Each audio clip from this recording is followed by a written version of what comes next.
If you're trying to use Apple AirPods on a PC but are running into difficulties, this is because the Bluetooth capability can't handle using the AirPods as input and output at the same time.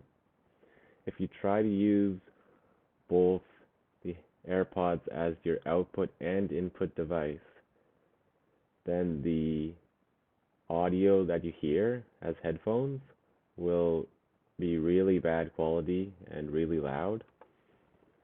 So to get around this, you either use the headphones, AirPods as headphones or as a headset microphone.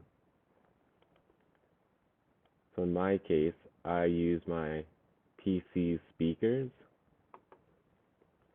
and then I can use my AirPods as a microphone.